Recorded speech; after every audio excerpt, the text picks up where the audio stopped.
Like many people in this country, I was watching the news, the scenes at the Kabul airport, as people were frantic to leave Afghanistan. I was so moved and so mortified that people would go through that kind of torture in their own country so suddenly. It was hard watching because you felt like, I wish there was something I could do to help these people.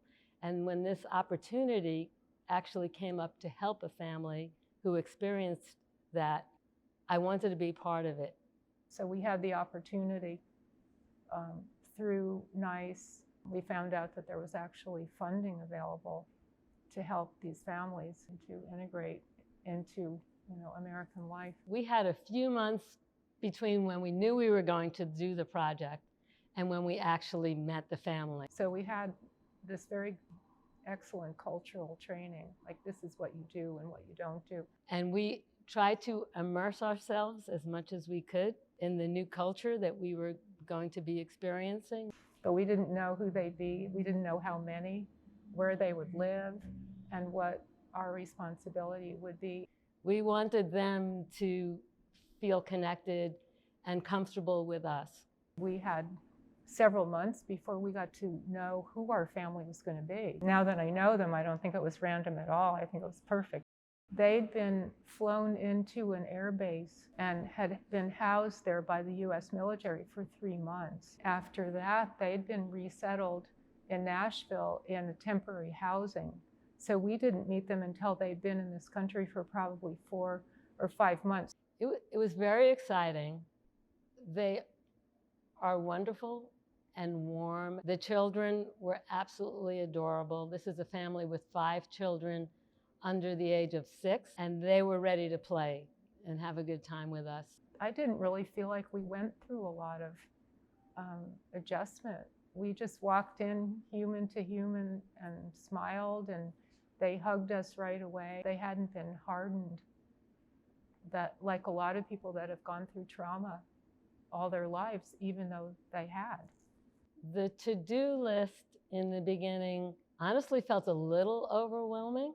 Only 2 people in the family of 10 could speak English. In so many cases, it was so important, especially with healthcare. You can't do a lot of things without having language. There were a lot of unexpected twists and turns on what the family needed, but every challenge that was put in front of them, they were ready to take on. They thank me, but I thank them because I feel like they inspired me a lot over the past year.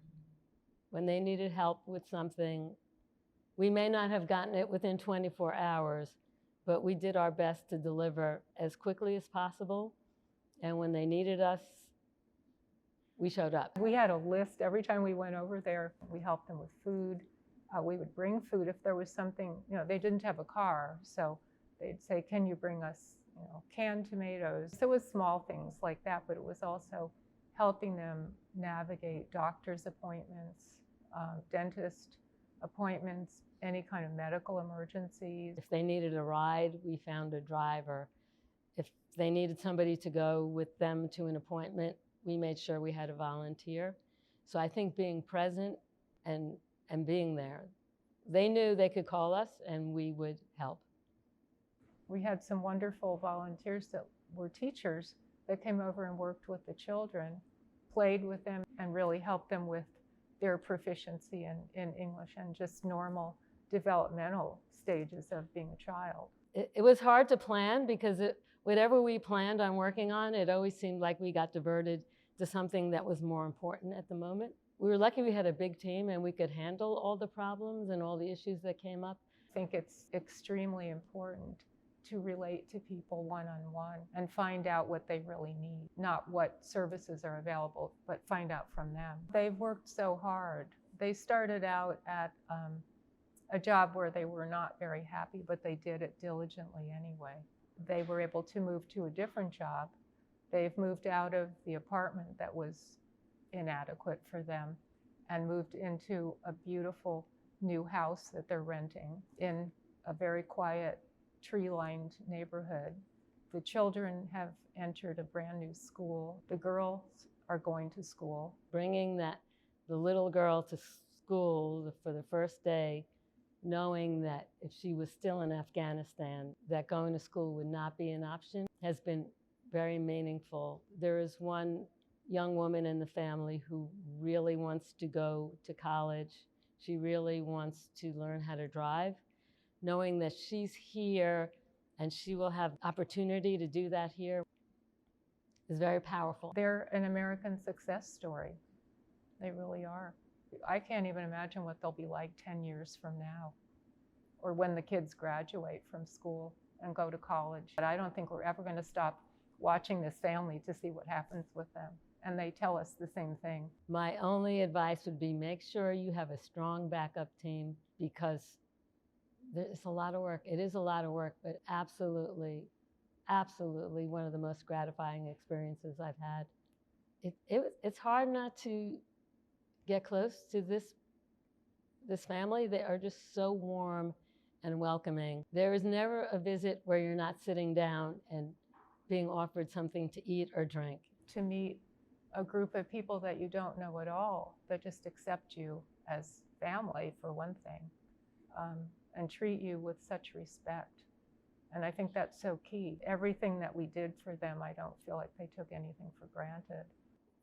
I think over the past months, we've gotten very close because of, I think sharing food brings you together, and their food is unbelievable. So I've learned a little bit of Dari, not much, but I feel it's a real joy to be able to speak to them in even the few words that I know. There's such a strong appreciation and bond when you're able to communicate with people. our last meal with them, they didn't have a table that could seat all of us, so they threw a beautiful tablecloth on the floor, and we sat around in a big circle sharing a meal. That meant a lot to us, and I think it meant a lot to them that they could return and give us something. In every case, with this wonderful crew of volunteers, everything that they needed was done. And I think we built trust by not just showing up, but also by coming through with what we promised.